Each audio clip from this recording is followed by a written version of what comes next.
Welcome back to the new episode of Nazariya the vision. आज के current issue है हमारा, जो यूएस कोर्ट ने गौतम अडानी और उनके साथियों पर वारंट इशू किया है। उसकी तहकीक करते हैं हम और उसके बारे में जानते हैं, उसका बैकग्राउंड जानते हैं, उसके साइड इफेक्ट जानते हैं। हमारे साथ इस पॉलिटिकल मामलों के एक्सपर्ट AITF के कन्वेनर अखिलेंद्र प्रताप सिंह साहब मौजूद हैं। सर, आपका स्वागत है हमारे स्टूडियो में। सर, इसको ये दरअसल ये जो मुद्दा है अडानी का, ये है क्या? ये मतलब आसान भाषा में लोग आसानी से समझ सके, क्योंकि इसमें गुमराह भी बहुत किया जाता है। तो असली मुद्दा है क्या? आपने जैसा कहा गुमराह किया जाता है जी, तो मैं फैक्ट्स रख देता हूँ, व्यूअर्स तय करेंगे क्या सच है क्या जी, जी, बिल्कुल।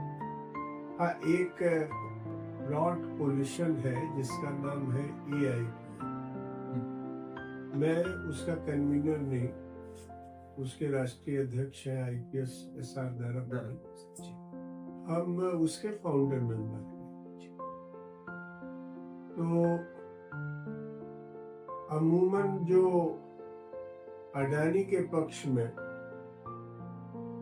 या मोदी सरकार के पक्ष में जो तर्क आते हैं, पहले उसे हम लोग समझ। तर्क क्या है? पहला तर्क यह है कि अमेरिका कौन होता है भारत के नागरिक के खिलाफ नोटिस जारी करने वाला, उसको क्या अधिकार है?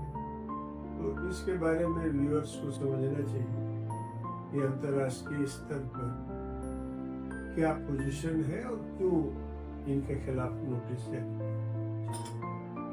दूसरी बात जो अमूमन होता है कि ये देशद्रोहियों की बात है।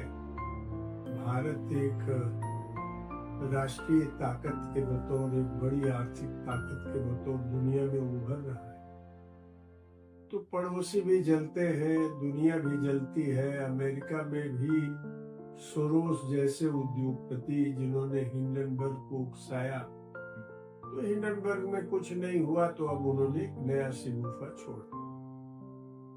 कोई तथ्य नहीं, भारत को नुकसान पहुंचाने के, ताकि हम दुनिया के महाशक्ति न बन सके, इसलिए। तीसरी बात अमूमन ये कही जाती है कि भाई जब पार्लियामेंट का सेशन शुरू होने को होता है, जैसे मंडे से शुरू हो जी, तो इस तरह से मोदी सरकार को घेरने के काम न करने दिया जाए। जो डेवलपमेंट कर रहे हैं भारत में, एक बड़ा काम है मोदी सरकार का। 10 साल से देश को कहां से कहां पहुंचा दिया। दुनिया में भारत की बड़ी नाम बड़ा हो गया है, तरक्की हुई है, लोग इसको शिनाख्त करते हैं। तो ये इस तरह के ढेर सारे अडानी के या उनके समूह के पक्ष में तर्क आते रहते हैं जी, लेकिन फैक्ट्स इसके विपरीत है। पहली बात है कि अमेरिका को नोटिस जारी करने का क्या लीगल राइट है, तो ये हम समझ लें। अमेरिका ने ये कानून बनाया है, फॉरेन करप्ट प्रैक्टिसेस एक्ट, जिस कानून में है कि अगर कोई भी देश या किसी भी दुनिया का कोई उद्योगपति हमारे नागरिकों से निवेश की बात करती है, निवेशकों से संपर्क करे, या हमारे फाइनेंशियल इंस्टीट्यूट्स जितने इंस्टीट्यूशंस हैं उससे अगर वो लोन ले, तो उसे एक सर्टिफिकेट देना होगा। वो सर्टिफिकेट ये होगा कि हम इनटॉलरेंट है towards the practices of the corruption, zero tolerant corruption के मामले में अमेरिका का है। ये कानून की बात में कह जी। उसके तहत उन्होंने ये देखा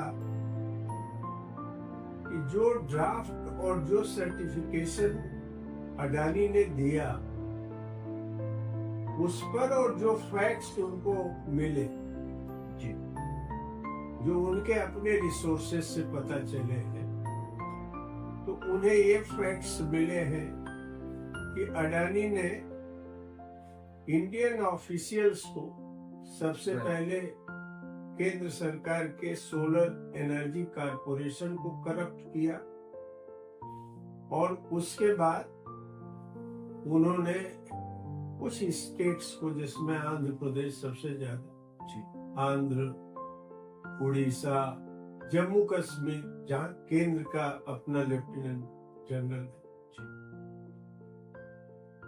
तो इस तरह के राज्यों का उन्होंने ऑफिशियल्स को, गवर्नमेंट को बार्गेन किया, और तब उन्होंने कॉन्ट्रैक्ट किया है, और उस आधार पर वो दुनिया से फंड जुटा रहे। ये सभी लोग जानते हैं कि करीब तकरीबन 70% फॉरेन मार्केट से ही जी ये लोग उठाते हैं। और अडानी की तो ये आदत है, आप जानते हैं, अडानी के पास जो भी प्रॉपर्टी है वो इंडियन पब्लिक की प्रॉपर्टी। अडानी के बारे में या अंबानी के बारे में मैं कोई बायस व्यू नहीं रखता कि वो कारपोरेट है क्या है। मैं एक फैक्चुअल बात कह रहा हूँ कि ये लोग अपनी यात्रा एक टूटी स्कूटर से शुरू की, देखते देखते ये लोग खरबपति हो गए। जी नंबर 1 वो कपड़ा बेच के हो गए, और ये अखबार बेच के और कबाड़ी का काम करके, जैसा लोग बताते हैं, जैसे भी हो। मैं ये कह रहा हूँ, दिस इज ऑन रिकॉर्ड कि भाई ये बात है कि 2014 में अडानी के पास महज 50,000 करोड़ रुपए थे। तो अडानी ने इन वर्षों में, अब सभी लोग कहते हैं कि अराउंड 15 लाख करोड़ के ये मालिक हो गए। जी, जी। पूंजी आई कैसे? और बीच में लॉकडाउन और कोरोना भी था। नहीं, उसके बीच में ये बावजूद- पैसा इनके पास आ नहीं कहा। जी क्या इन्होंने कोई नई टेक्नोलॉजी दी? नहीं, कोई तकनीकी नहीं दी। क्या इन्होंने भारत में लेबर पावर को लेके इंडस्ट्री को कोई कैपिटल जनरेट किया? नहीं किया। क्या इन्होंने इतना बड़ा जो कुछ किया, वो जो इंडस्ट्रियल डेवलपमेंट पॉलिसी है उसको फॉलो करके किया?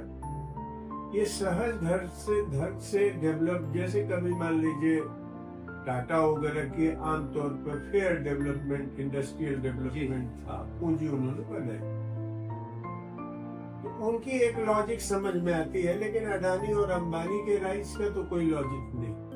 अच्छा, लॉजिक नहीं है तो इसीलिए देखिए कोई वर्क कल्चर भी नहीं। अंबानी के बारे में तो ऐसी कोई नहीं, अंबानी के बारे में ही है कि ये जो पूरा गैस का पूरा जोन था, जी वो कावेरी बेल्ट में उन्होंने पूरा का पूरा किया है। मैं ये कह रहा हूँ कि अंबानी की हिस्ट्री तो बहुत ही इंटरेस्टिंग है, जी और इसीलिए बीपी सिंह ने अंबानी का, जो अमूमन उनको कहा जाता है को नुस्लीवादिया और इनके उनके समर्थक थे, बात ये नहीं थी। बीपी सिंह एक लेवल प्लेइंग फील्ड देना चाहते थे कि हिंदुस्तान में जितने इंडस्ट्रियल हाउसेज हैं, किसी को गवर्नमेंट का, जिसको आज क्रॉनी कैपिटलिज्म कहते हैं, किसी को गवर्नमेंट अननेसेसरी उन्हें मदद न पहुंचाए। अंबानी के बारे में सब लोग जानते हैं। पूर्व जो हमारे राष्ट्रपति थे, जी वो सब लोग ने बहुत अंबानी को मदद दी। इसलिए बीपी सिंह की जब सरकार गिरी तो उन लोगों ने बड़ा सेलिब्रेट किया। तो बहरहाल वो एक अलग जी प्रश्न है। वाला प्रकरण है ये। लेकिन अडानी साहब ने जो किया, उन्होंने नोशनल प्रॉपर्टी, जैसे मान लीजिए उन्होंने गुजरात के कच्छ इलाके में जी 1 रुपए से भी कम दाम में उन्होंने जमीनें खरीद ली। इन्होंने उनको डेवलपमेंट के नाम पर जमीन दे दिया। वह जमीन इन्होंने बैंक में रख दी, बैंक से इन्होंने फंड उठा लिया, और बैंक में पैसा देने के लिए इनको पूरी गवर्नमेंट की मदद थी। मोदी जी, अब सभी लोग जानते हैं कि इन्हीं के जी सिनोनिम ये एयर क्राफ्ट से जब ये प्राइम मिनिस्टर बने तो मोदी जी इन्हीं के एयरक्राफ्ट से आए थे और ऊँट लिए थे। तो ये अब उसको वहां रख दिया, और उसके बाद ऐसे ही फॉरेन फंड से उठा लिया, फॉरेन इंस्टीट्यूशन से पैसा ले लिया और उसके बाद शेयर मार्केट कर दिया और शेयर मार्केट को बूस्ट करा दिया फर्जी कंपनियों के माध्यम से। अपना ही पैसा लगाया, बहुत सारी शेल कंपनियां जो शेल कंपनियां आई हैं तो उससे उन्होंने करना चाहिए। तो अंबानी साहब की ये प्रैक्टिसेस बहुत, अडानी की ये प्रैक्टिसेस एक लंबे समय से चल रही थी। और वो तो मैंने देखा है कि हमारे जो मित्र है प्रशांत भूषण और हिंदुस्तान के अच्छे वकील ही नहीं और पब्लिक इश्यूज पर हस्तक्षेप भी करते हैं। एक बार अडानी उनके चैम्बर में पहुंचे, मैं ऑन रिकॉर्ड कह रहा हूँ जी, और प्रशांत हमको बता रहे थे उनके चैम्बर में पहुंच गए, कोई नहीं, वो अपने चैम्बर में बैठे थे, वही सुप्रीम कोर्ट के सामने उनका चैम्बर था। उन्होंने कहा भाई मैं तो आपसे कोऑपरेशन लेना चाहता हूँ, कोऑपरेशन करना चाहता हूँ। उन्होंने कहा कि आप जैसे लोगों के साथ में मेरा कोई कोऑपरेशन हो सकता है, मैं कोऑपरेशन में ले सकता हूँ। उसके बाद वो चले। तो इसमें वो एक्सपर्ट है, जैसे ट्रम्प है, ट्रम्प के पास कोई आइडियोलॉजी नहीं है जी, ट्रम्प एक डीलर है। अभी इसमें देखिए क्या खतरा है भारत के सामने, मैं उस बात को कहना चाहता हूँ, कैसे हमारा सॉवरिन कंप्रोमाइज होने की स्टेज में है। हमारा सॉवरिन स्टेट जो 47 में हमने आजादी हासिल की है वो कैसे खतरे में है। तो अडानी साहब उसके आधार पर पूंजी बनाए और शेयर मार्केट उनका आगे बढ़ा। इसी माध्यम से वो भारत सरकार ने उनको सभी पोर्ट्स दे दिए, एयरपोर्ट बॉम्बे वाला सब चर्चित ही है, कैसे ईडी और सबको लगा के उन्होंने कर दिया। अब इस पूरे प्रकरण में दुनिया में डाउट तो था अडानी के राइट्स को लेकर, क्योंकि कोई टेक्नोलॉजिकल डेवलपमेंट नहीं, कोई इंडस्ट्रियल डेवलपमेंट नहीं, कोई इंफ्रास्ट्रक्चर डेवलपमेंट नहीं, और ये आदमी इतना मुनाफा कमा रहा है कि यहाँ तक कि कोविड के पीरियड में भी जब पूरे देश की जनता की इकोनॉमी डाउन हो रही थी तो अडानी की इकोनॉमी बहुत बड़े पैमाने पर बन रही थी। तो इसलिए उन लोगों ने देखा, तो इनका जो भतीजा है, क्या नाम है उसका मैं भूल रहा हूँ, तो उस भतीजे के यहाँ उन्होंने छापा डाला और इनको इलेक्ट्रॉनिक प्रूफ मिल गया इनके फोन से, और डायरी वही फोन पर डायरी मेंटेन्ड थी, इलेक्ट्रॉनिक डायरी, कि किसको कितना किसने दिया जी, और बकायदा उसका नाम था। तो इसको देखने के बाद देखिए दो डिपार्टमेंट, वहां जो फेडरल इन्वेस्टिगेटिंग एजेंसी है और जो डिपार्टमेंट ऑफ जस्टिस है जो उनका कानून विभाग है, इन लोगों ने इनसे जब यह देखा कि भाई सब्सटेंशियल प्रूफ है जी, इस सब्सटेंशियल प्रूफ के आधार पर भारतवर्ष में वो इंडिया के सिटीजन के बतौर नहीं, उनके ऊपर वह जो इन्वेस्टर का पैसा लिया है वहां से जी, उनके फाइनेंशियल इंस्टीट्यूशंस का पैसा, उनका आरोप ये है कि हमारे यहाँ के लोगों को आपने ब्राइब दिया, आपने वहां से इन्वेस्टमेंट लिया और यहाँ पर ब्राइब दिया है, यहाँ ब्राइब दिया है, वहाँ भी आप लोगों ने उनके जो ट्रस्ट था जिसका मिसयूज किया है जी, आपने फ्रॉड किया है।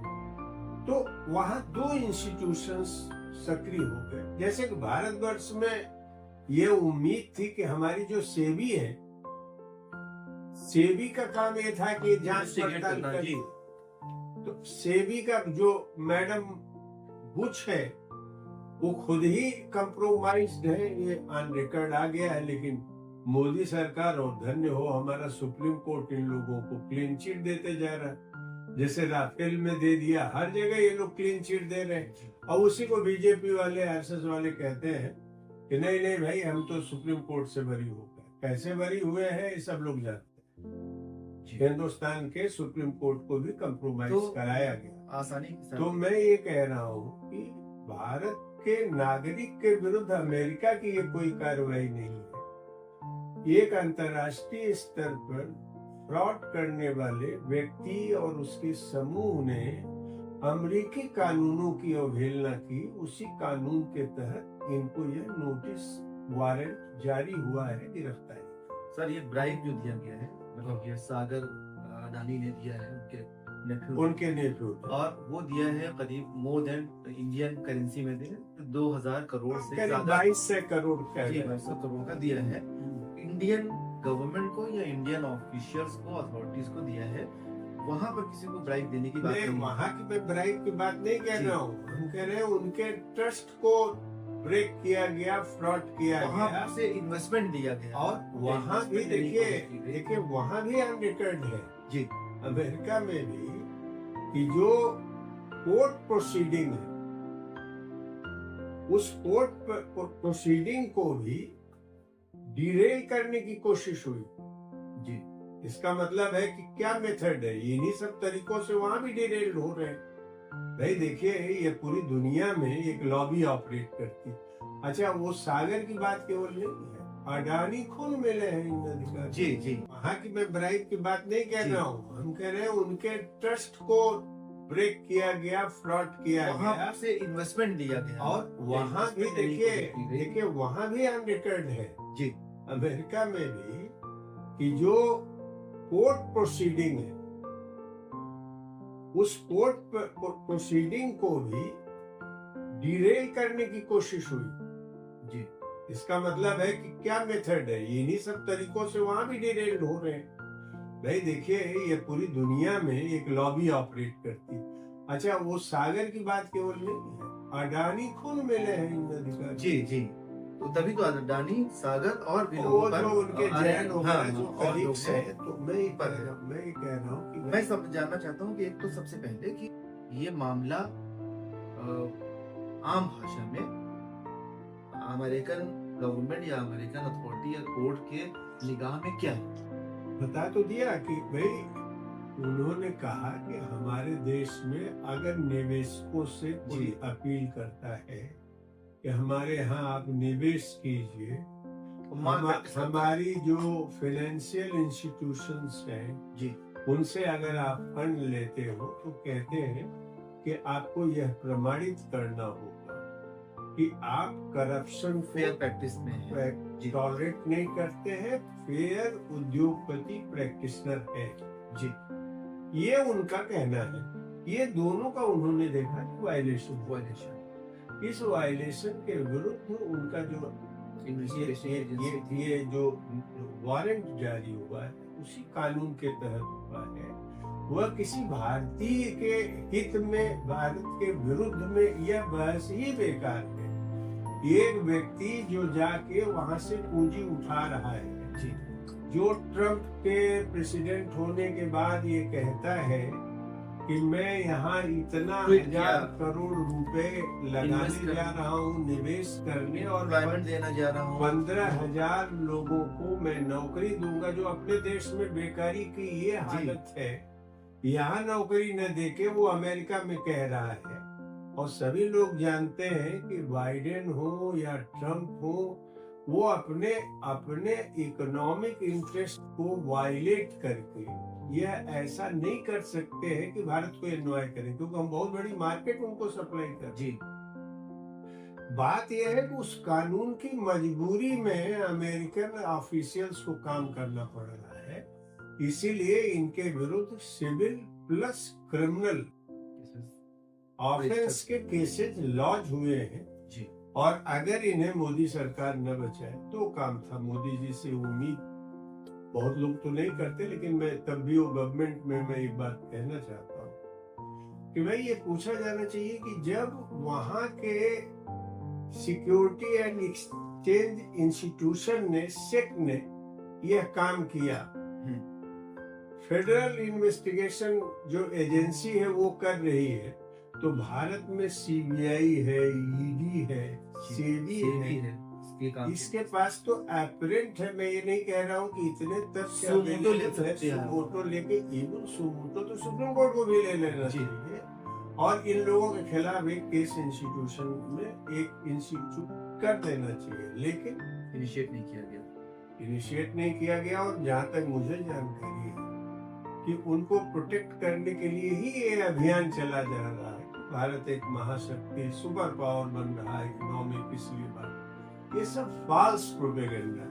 तो अभी ट्रम्प के आने के बाद से कुछ फर्क इस पर पड़ेगा इस केस में, आपको लगता है? देखिए, फर्क तो बहुत कुछ पड़ सकता है। जैसे अगर इंडिया गवर्नमेंट उनसे कोलैबोरेशन चाहिए तो इंडिया गवर्नमेंट को वो मदद करेंगे, लेकिन ट्रम्प किसी के न दोस्त है न दुश्मन है, he is a big dealer.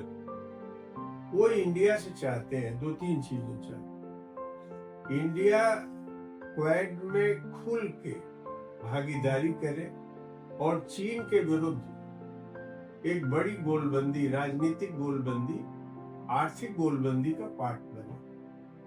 Hindustan का बड़ा जो उद्यमी है, इसमें अडानी भी है, वह चीन के साथ बड़े कोलैबोरेशन से जी ट्रेड डायमेंशन में है।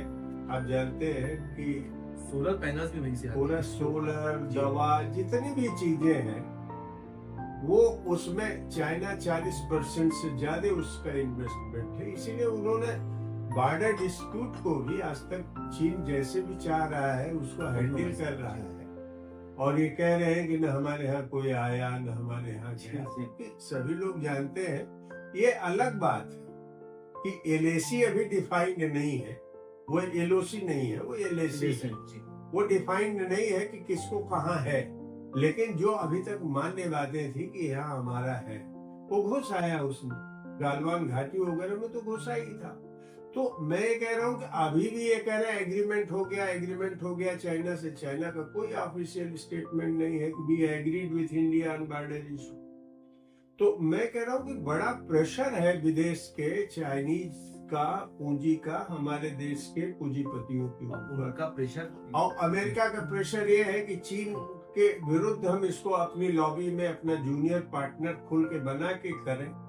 ये तो अगर इंडिया इस पर एग्री कराएंगे ट्रम्प, अच्छा, इस मुद्दे को इस मुद्दे को हमारे इंटरनल जो ऑटोनॉमी अभी तक हम 47 से मेंटेन किए हैं, हम किसी लॉबी के, किसी नेटो के पार्ट नहीं है, ये बहुत बड़ी बात है। तो वो चाहे मोदी गवर्नमेंट भी अभी उस दिशा में यूक्रेन वगैरह मामले में जिन भी कारणों से है अभी खुल के अमेरिका के साथ या यूरोप के साथ नहीं। तो ये हो सकता है कि ट्रम्प अगर हमारे सॉवरिन ऑटोनॉमी को कंप्रोमाइज करा दे तो अडानी को छोड़ देंगे। अदरवाइज अडानी का बचना मुश्किल है, क्योंकि अडानी का पूरा गिरोह रेड हैंडेड पकड़ा गया है और उस सवाल पर रिकॉर्ड में है, मीडिया में है, वो ऑन रिकॉर्ड है और वो बच नहीं सकते। तो भारत सर अब जनता देश की तय करे भाई अपना सॉवरेन स्टेटस आप कंप्रोमाइज करेंगे, अपने नागरिकों का स्वाभिमान आप करेंगे, अपना राष्ट्रवाद आप कंप्रोमाइज करेंगे, कि अडानी के लिए करेंगे जिसने न कोई टेक्नोलॉजी में खर्च किया न कोई इंडस्ट्री खड़ा किया, हमारी ही प्रॉपर्टी को लेके देखते देखते खरबपति। तो जो सबका बहुत मीडिया का कहना है, मेन स्ट्रीम का भी कहना है कि ये आपने भी जैसे कहा कि सॉवरेन स्टेट को कंप्रोमाइज करने की बात हो रही है। दूसरी बात ये कि लोगों को लगता है कि जेलसी वाइज किया जा रहा है इंडिया के खिलाफ। तो बहुत सारे और भी लोग हैं जो इंडस्ट्रीज में, इन्फोसिस ने पूरी दुनिया में काम किया, तो एक लीडिंग यूनिट के तौर से। इसके अलावा टाटा ने भी काम किया, अंबानी वगैरह का भी काम चल ही रहा है, लेकिन इन्हीं के खिलाफ क्यों बार बार उठती है? ये मैंने बताया ना, भाई टाटा हो, बिरला हो, मैं उनकी ओरिजिन पे बहस नहीं कर रहा, जी, लेकिन उन लोगों ने एक इंडस्ट्रियल कल्चर डेवलप किया। टाटा ने तो बकायदा रिसर्च पर खर्च किया, एनालिसिस पर खर्च किया, टेक्नोलॉजी पर खर्च किया। अडानी वगैरह के तो कोई कंट्रीब्यूशन है नहीं। दूसरी बात ये है कि टाटा ने कैपिटल जनरेट किया इंडस्ट्रियल प्रोसेस में जाके, लेबर पावर के थ्रू किया। अडानी में तो वह भी नहीं। इसीलिए क्रॉनिक कैपिटलिज्म कहा जाता है कि स्टेट के सपोर्ट से 10-15 साल में आप खरबपति हो गए। स्टेट के सपोर्ट का मतलब है कि पब्लिक प्रॉपर्टी पर आपने इस देश के सबसे बड़े खरबपति ने, दुनिया के बड़े खरबपतियों में आपका भी नाम आता। आप जानते ही हैं हमारे देश में आम आदमी की इकोनॉमी डाउन हो रही है इन्फ्लेशन की वजह से, मध्य वर्ग तो बुरी तरह से इस पर प्रभावित हो रहा है। लेकिन खरबपतियों की संख्या बॉम्बे में, मैं एक रिसर्च देख रहा था, 92 खरबपति केवल बॉम्बे में, 92। तो खरबपति यहाँ ऐसे बढ़ रहे हैं जैसे मशरूम जहाँ तहाँ उग जाता है। वेल्थ पूरी तरह सेंट्रलाइज होता जा रहा है, सारी पॉलिसीज सारे एक्टिविटीज लगी हैं इसी में। और इसमें सबसे बड़ी बात है, अच्छा, इन्हीं कारणों से आइडेंटिटी पॉलिटिक्स, एक रहोगे तो सेफ रहो, ये जो स्लोगन्स हैं, ये कवच है अडानी जैसे लोगों को प्रोटेक्ट कर। अब एक तर्क ये भी देते हैं, भाई देखो कोरिया भी दुनिया में अगर इंडस्ट्रियल जाइंट पावर हुआ है तो उसने भी कुछ करोड़ कारपोरेट्स को बहुत बढ़ावा दिया। चलो चाय बात करते। अरे भाई वहाँ का जो उद्योगपति है उसने टेक्नोलॉजी डेवलप की, उसने कैपिटल डेवलप किया, उसने लेबर पावर को डेवलपमेंट हुआ है। यहाँ का तो पूंजीपति एक नए पैसे इन प्रश्नों को नहीं खर्च करता जिसको हम इंफ्रास्ट्रक्चर कहते हैं। जी, कॉम्प्रिहेंसिव डेवलपमेंट नहीं होता। तो जनता को ये समझना है कि ये अडानी ने जो किया है, ये अमेरिका भारत के खिलाफ कोई कार्रवाई नहीं कर रहा है, बल्कि भारत में जो इन्होंने करप्शन किया है, इनके यहाँ छापा पड़ा, उससे रिकॉर्ड में जो बातें आई, डायरी इलेक्ट्रॉनिक पकड़ी गई, उसके माध्यम से उन्होंने कहा कि आपने हमारे लॉ का वायलेशन किया है, उसके तहत हम आपके खिलाफ कार्रवाई कर रहे हैं। खतरा यहाँ है कि ट्रंप मेरे ख्याल से फरवरी तक आ जाएगी, और ट्रंप आने के बाद मोदी सरकार कहीं उनसे ये डील न कर ले, चाइना वाली या इंडिया के बहुत सारे प्रश्नों पर, यूक्रेन है, चाइना है, बहुत सारे प्रश्न हैं जहां हमारा एक इंडिपेंडेंट स्टेटस है, वहां कंप्रोमाइज करा। और तब हमारा इसी को बहुत सारे चिंतक में देख रहा हूँ, थिंकर्स का भी अखबार में भी मैं देख रहा हूँ, उन्होंने कहा कि बहुत बड़ा खतरा है कि हमारा जो सॉवरिन स्टेट है वो वल्नरेबल हो जाएगा अगर अडानी को दंड न दे के बचाने की कोशिश की। क्योंकि इंडिया में तो कोई इस तरह का स्टेप लिया नहीं गया अभी तक, जब से ये तो मैं कह रहा हूँ भाई, अमेरिकन मतलब एक्सचेंज एंड सिक्योरिटी इंस्टीट्यूशन काम कर रहा है, हमारे देश के सेबी क्या कर रही है, और मैडम बुच अभी तक कैसे हैं? तो मैं कह रहा हूँ कि इन्हीं प्रश्नों में इस समय मोदी को नहीं बचाना है, भारत के स्टेट के सॉवरिन स्टेटस को बचाना है, यहाँ के नागरिकों के राष्ट्र को बचाना है, स्वाभिमान को बचाना है। मोदी तो कल यहाँ रहेंगे कि नहीं, योगी क्या कहते हैं, अडानी रहेंगे कि नहीं रहेंगे, कहाँ बस जाएंगे, जैसे रोजगार यहाँ न दे के अमेरिका में दे रहे हैं। इनका कोई एक घर थोड़ा ना इंडिया में क्यों रहेंगे, अगर इनको बढ़िया लगेगा तो न्यूयॉर्क में रहेंगे, काम इनका लंदन में रहेंगे, बांग्लादेश में, केन्या में और श्रीलंका में। अच्छा, ये भी हम आपको बता दें, अभी हल्ला हो रहा है कि धड़ाधड़ भारत के खिलाफ एक्शन हो। अरे भाई, भारत के खिलाफ क्या एक्शन हो रहा? कीनिया ने जब यह रिपोर्ट देखी तो कीनिया ने कहा साहब हम आपके साथ एग्रीमेंट नहीं करेंगे। तो जब वो देख लिए कि भाई आप करप्ट प्रैक्टिसेस में डीपली इन्वॉल्व है, हिडेनबर्ग को छोड़ दीजिए, उस समय तो कह दिया भाई शॉर्ट सेलर का मामला है, वो अपना शेयर मार्केट करके कमीशन खा रहा। यहाँ तो ये गवर्नमेंट है, उसका इंस्टीट्यूशन है, लॉ डिपार्टमेंट है अमेरिका का, वहाँ का एक फॉरेन रेगुलेटरी अथॉरिटी है, वहाँ के शेयर मार्केट को रेगुलेट करने वाली एक अथॉरिटी है, वो इनके खिलाफ कर रही, जबकि अमेरिका के पेज पर इंडिया है। अभी अमेरिका के विरुद्ध इंडिया नहीं, कि कोई इंदिरा गांधी का रिजीम नहीं है कि उनको यूएसएसआर की तरफ है, निक्सन की तरफ से और रिगन की तरफ से उनके विरुद्ध कुछ बोला गया।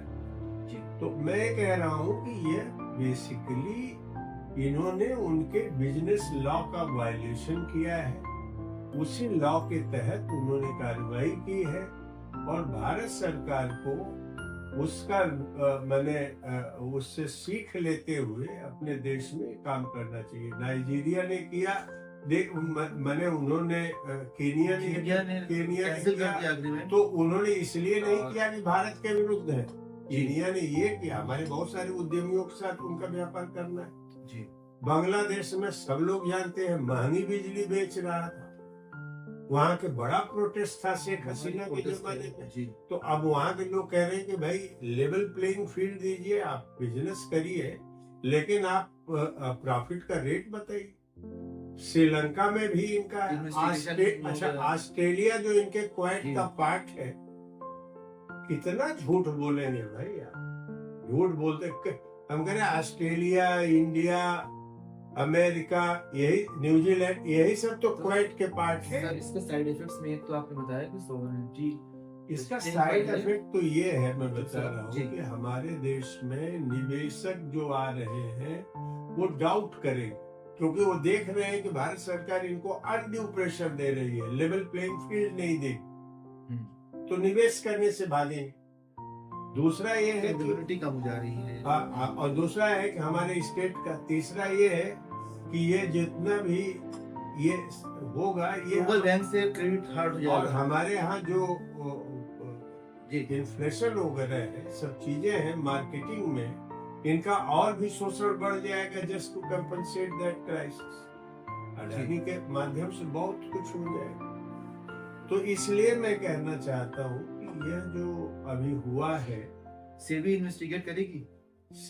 भाई हम कह रहे कि अभी कहने का आज हम लोग कब के ये एक्सपोजर हुआ है, इन्वेस्टिगेट करके क्लीन चिट दे देगी। नहीं, अब हम कह रहे पहले इन्वेस्टिगेशन के लिए सीबीआई और ईडी और सेबी करना होता तब तक कर दिए होते हैं ना जी।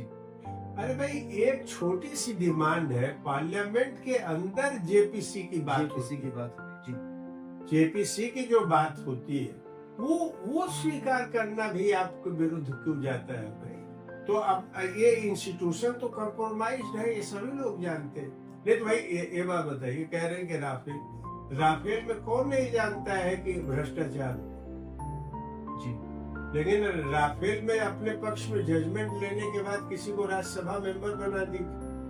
चीफ जस्टिस ऑफ इंडिया जो उस समय का था जी, जैसे ही रिटायर हो, ये हमारे देश को किस तरह का एक डेमोक्रेसी देना चाहते हैं, अंदर से खोखला बना दे रहे हैं। अच्छा, तुलना ये है कि अगर कोई सुप्रीम कोर्ट और उनके कंप्रोमाइजेस के बारे में बोले just to save that institution, तो कहेंगे अरे सुप्रीम कोर्ट के खिलाफ बोल रहा है, सेबी के खिलाफ बोल रहा है, अरे ये सब देशद्रोही है, अमेरिका के दलाल, या चीन से इन सबों को फंड हो रहा। तो मैं कह रहा हूं कि बेसिकली हमारे देश में अपोजिशन नहीं, स्ट्रॉन्ग नहीं है, नहीं, वर्चुअल अपोजिशन यहाँ इलेक्टोरल केवल तक सीमित, और वो भी ईमानदारी से एक दूसरे के साथ नहीं कर, सीट एडजस्टमेंट वगैरह भी ठीक करके कुछ एजेंडा बना के काम करके मास में जाने के लिए। तो मुझे अब उम्मीद इस देश के किसानों मजदूरों के अलावा भी मिडिल क्लास से भी बनता है, क्योंकि भाई देखिए टैक्स तो आपको बराबर देना पड़ता है। अडानी वगैरह का जो कारपोरेट टैक्स है वो तो घटता ही जा रहा है जी। इन्होंने बिना श्रम किए हुए, बिना टेक्नोलॉजी लगाए हुए, बिना पूंजी लगाए हुए इतनी बड़ी पूंजी बना दी, उनके ऊपर आप वेल्थ टैक्स नहीं लगाते हो, जबकि जापान से टैक्स का रेट भी कम है, उस पर कॉर्पोरेट टैक्स कम है और इंडिविजुअल का इनकम टैक्स ज्यादा है।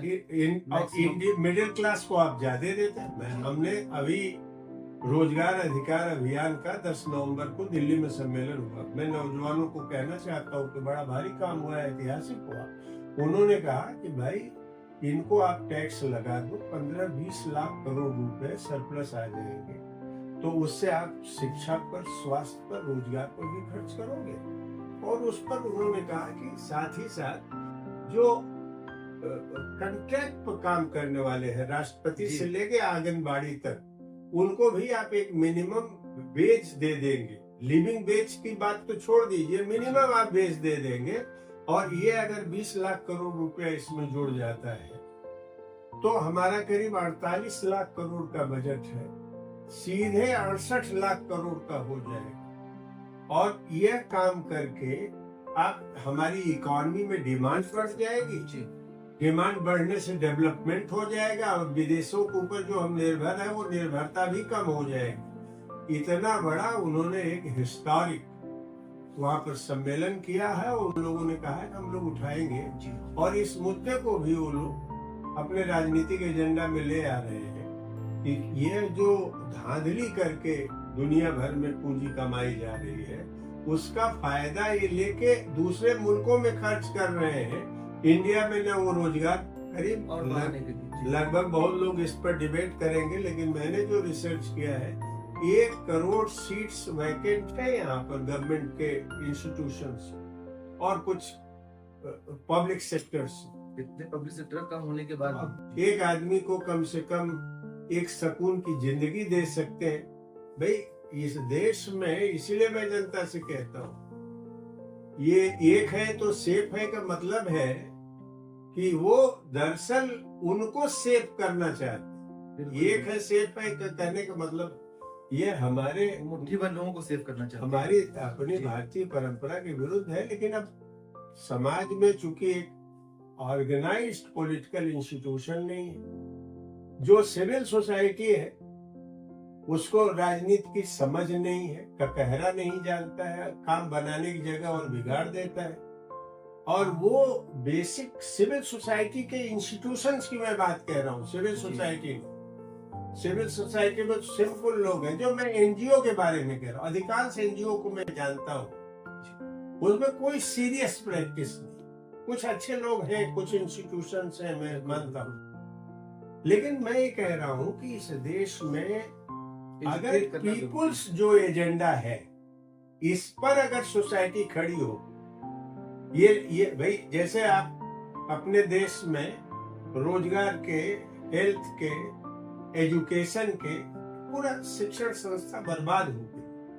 हमारी जितनी संस्थाएं हैं बर्बाद हो गई। अगर इस पर इन्वेस्टमेंट, इंफ्रास्ट्रक्चर पर जो यूनिवर्सिटी कॉलेजेस में खर्च, इससे एम्प्लॉयमेंट भी जनरेट होगा, टीचर्स भी बढ़ेंगे, लोग भी बढ़ेंगे। मिडिल क्लास का आप इनकम रेट कम कर दीजिए तो वो इन्वेस्ट कम से कम मार्केट में कुछ चीज खरीदेगा और उससे मार्केट आपका बूस्ट होगा। लेकिन वह भी नहीं हो रहा है, तो इस पर हस्तक्षेप कर। एसटी एससी पर एक फैसला आया है, उसमें ये एसटी एससी को ही डिवीजन कर दे रहा है, जबकि उसे पॉलिटिकली यूनिफाई करने की जरूरत है। पीजेंट्री है, पीजेंट्री के एमएसपी देना इस 68 लाख करोड़ रुपए में संभव नहीं है और फिस्कल डेफिसिट भी हमारे ऊपर नहीं लगा। जो अटल बिहारी वाजपेयी के जमाने में एक लिमिट कर दिया गया कि इससे ज्यादा आपका फिस्कल डेफिसिट नहीं हो सकता है, वह तो हम फिस्कल डेफिसिट करेंगे भी नहीं। हम काहे लिए अनावश्यक लोन लेंगे मार्केट से, हम अपना खर्चा खुद निकाल लेंगे। तो मैं कह रहा हूँ कि ऐसे मुद्दों पर, स्टेट जीएसटी जैसे मुद्दों पर, जिससे पूरा हमारा स्टेट बर्बाद हो रहा है। अब तो एआई का खतरा बढ़ रहा है, जिससे हमारा पूरा का पूरा सर्विस सेक्टर ही बदलाव आ सकता है, बहुत बड़े पैमाने पर आएगा और बिना कोई ऑल्टरनेटिव। तो हम कह रहे हैं कि भाई ठीक है, आप टेक्नोलॉजिकल डेवलपमेंट कीजिए, जो नेशनल प्रोडक्शन है, नेशनल वेल्थ है। मैं समाजवाद की बात नहीं करता हूँ, मैं कहता हूँ इसका इक्विटेबल डिस्ट्रीब्यूशन हो। This is the mandate of Indian constitution. Resources का इक्विटेबल डिस्ट्रीब्यूशन बहुत जरूरी है। This is mandate of Indian Constitution. This is the mandate of our national movement of the freedom. Freedom movement का ये वो हमारे आजादी की लड़ाई का ये निर्देश है, हमारे संविधान का ये निर्देश है। तो एक मैं उम्मीद करता हूँ कि जो स्टूडेंट यूथ इस पर एक मार्च किए, मैं तो दंग रह गया। 10 नवंबर मैंने देखा हर सेक्शन के लोग जो रोजगार के इशू से प्रभावित हो रहे थे, सब के सब लोग उसमें। और मैं तो समाज के सभी अच्छे भले लोगों से कहता हूँ, एक रहोगे तो सेफ रहोगे कि राजनीति को समझें। अगर इसमें हम उलझ गए तो न रोजगार का सवाल हल होगा, न हमारे अस्पताल का सवाल होगा, देखिए एक शिक्षा का सवाल होगा। और अपोजिशन में मैं बहुत उम्मीद नहीं करता। ये अपोजिशन जो है इसका भी अधिकांश हिस्सा एक रहोगे तो सेफ रहो में विश्वास करता है।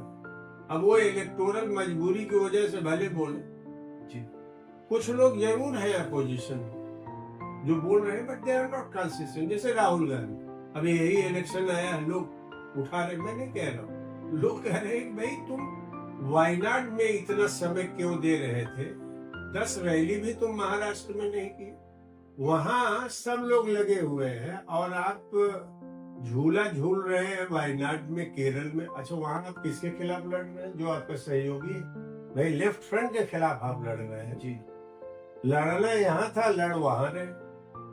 अभी लोग कह रहे हैं कि ये जो आदिवासियों ने अपनी आइडेंटिटी असर्ट की है झारखंड में, इसलिए जीत गए। यहाँ भी कांग्रेस का परफॉर्मेंस बहुत पुअर, महाराष्ट्र में भी बहुत वोट घटा है, और जगह जगह उत्तर प्रदेश में देखिए अखिलेश को मैं ये कॉन्फिडेंट थे, ओवर कॉन्फिडेंट ही नहीं, उनकी प्रैक्टिसेस देख ली। वो अभी भाई ये लोग आपस में तय कर ले कि आपस में लड़ना है कि भाजपा से लड़ना है। कांग्रेस ने इनको 9 सीट दे दी, अधिकांश सीटें इनकी थी। सोलंकी वाली जो कानपुर की सीट है, इसमें सपा का कंट्रीब्यूशन नहीं है। ये सोलंकी की पत्नी लड़ रही थी, उसके साथ जुल्म हुआ, उसका कंट्रीब्यूशन ले दे के इनका अपना घर की जो एक कॉन्स्टिट्यूएंसी है बचा कहीं इनके साथ। अच्छा, मैं कहो कि बड़ा माल प्रैक्टिस हुए हैं इलेक्शन में, तो काहे नहीं तुम इस सवाल को उठा के पूरे स्टेट को खड़ा करते हो? माल प्रैक्टिस हुए हैं, बहुत दिन से सुन रहे हैं कि माइनॉरिटीज को, गरीबों को वोट नहीं डालने दिया जा रहा। जी हम तो कोई प्रोटेस्ट आपका नहीं सुन, क्या डीलिंग है यार? नहीं, आप प्रोटेस्ट कर रहे हैं, उसमें शामिल हो के उसको नहीं, आगे बढ़ाने में मजबूती दें। हम कह रहे हैं कि क्या डीलिंग है ये तो जी। बताएं। इंडिया गठबंधन में सभी लोग जानते हैं, शरद जी अपने लास्ट इनिंग खेले। अभी कुछ दिन पहले मालूम हुआ कि अडानी के साथ शरद पवार भी बैठे। शरद पवार, अडानी है, और सब लोग बैठ के उन्हीं के भतीजे ने कहा कि सरकार गिरवाए। तो मैं कह रहा हूँ अडानी सरकार गिरवा रहा है, और लोग बता रहे हैं कि अडानी ने पूरा पैसा खर्च किया। ये जो युति जीती है वो अडानी का बहुत बड़ा फंड है, क्योंकि आप जानते हैं वो जो जहाँ पर क्या नाम है उस जगह जहाँ झुग्गी झोपड़ी का पूरा इलाका इन्होंने ले लिया है। तो मैं ये कह रहा हूँ कि अपोजिशन से उम्मीद नहीं की जा सकती, लेकिन यही अपोजिशन है। इसे अगर नीचे से उठती हुई आवाज अगर जोर लड़ाए कि भाई आपस में लड़ना बंद करो, एजेंडा बनाओ, और एजेंडे में पहली प्रायोरिटी ले आओ रोजगार के अधिकार को और आम सिटीजन्स की सिक्योरिटी के सवाल को ले आओ, बिल्कुल। जब तो ये अपोजिशन में भी एक्शन आएगा। जब आप बिना रिसोर्सेज के ऐसा कर सकते हैं, तो वो रिसोर्सेज के साथ नहीं, ऐसा हम नहीं कर सकते। यूथ, स्टूडेंट, बिल्कुल। एजेंट, सब लोग इनको फोर्स करें। जी बहुत हो गया ये इसी हिसाब से चलेंगे तो आगामी लोकसभा ये दे देंगे उनको आज ही की तारीख में। ये हारे नहीं है, ये lack of vision, lack of demand. भाई क्यों नहीं? तो इतना बड़ा इशू अडानी के खिलाफ हो रहा है, इतना आरएसएस ने प्रचार किया है, कोई काउंटर आप सुनते हैं इन लोगों से? राहुल गांधी की जहां तक बात है वो बोलते हैं, लेकिन still he is not a political practitioner.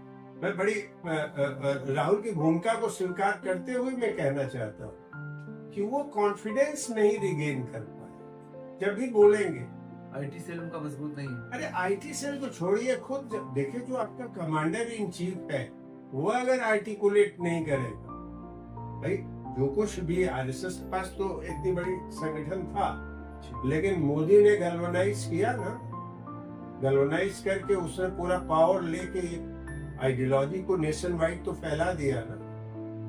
Rahul Gandhi के पार्टी में बहुत सब कांग्रेस में आधे से ज्यादा आरएसएस के लोग भरे हैं, ऐसा लोग कहते हैं। मैं कोई चार्ज किसी के ऊपर नहीं लगा रहा हूँ जी, न मैं अखिलेश पर लगा रहा हूँ, ना अपोजिशन के किसी पर लगा रहा हूँ। ये आपका कहने का मतलब है कि जो मैं कह रहा हूँ कि जो पीपुल्स एजेंडा है उस पर हम धरना प्रदर्शन जुलूस की भी बात पहले नहीं करते। मैं कह रहा हूँ नेशन वाइड एक डेलिबरेशन तो हो, जगह जगह जाइए। जैसे हम कह रहे हैं कि रोजगार अधिकार अभियान के तहत हम नेशन वाइड यूथ स्टूडेंट से कह रहे हैं कि आप राज्यवाइज सम्मेलन कीजिए और इसको रोजगार अधिकार अभियान को भारत के कोने कोने तक ले जाएंगे। मैं यूथ स्टूडेंट के और कॉमन आदमी के रोजगार के एस्पिरेशन से जुड़ा हुआ हूं और मैं उनके साथ जहां भी संभव हो सकेगा, क्योंकि मैं इलाहाबाद यूनिवर्सिटी का प्रेसिडेंट भी रहा हूं और तब से हम इस सवाल पर लड़ रहे हैं, तो हम उनके साथ पूरी ताकत से खड़े होंगे और हम उनके साथ जो भी वो वर्क देंगे हम काम करेंगे। चलिए, बहुत बहुत शुक्रिया सर आपका। आपने हमें बताया कि गौतम अडानी का असल केस क्या था और उसके साइड इफेक्ट्स क्या हो सकते हैं। ग्लोबल बैंक उनकी क्रेडिट हाल कर सकता है, कर रहा होगा। सेबी इन्वेस्टिगेशन कर सकती है। केनिया प्रोजेक्ट कैंसिल हो गया है और उसके बाद रेटिंग भी डाउनवर्ड जाएगी इसकी, और मार्केट पर बहुत बड़ा असर पड़ सकता है आने वाले टाइम पे। तो इन सब बातों के साथ हमें उम्मीद है कि देखने वालों को काफ़ी चीज़ें समझ में आई होगी और आसान लैंग्वेज में समझ में आई होगी कि असल में ये केस है क्या। इसमें और सबसे बड़ा जो थ्रेड बताया आपने, वो सॉवरेन स्टेट पर जो थ्रेड है, हमारे राष्ट्र पर, राष्ट्र की जो स्वायत्तता जी स्वायत्तता पर थ्रेड है, वो समझ। बहुत बहुत शुक्रिया आपको वक्त देने का सर। धन्यवाद।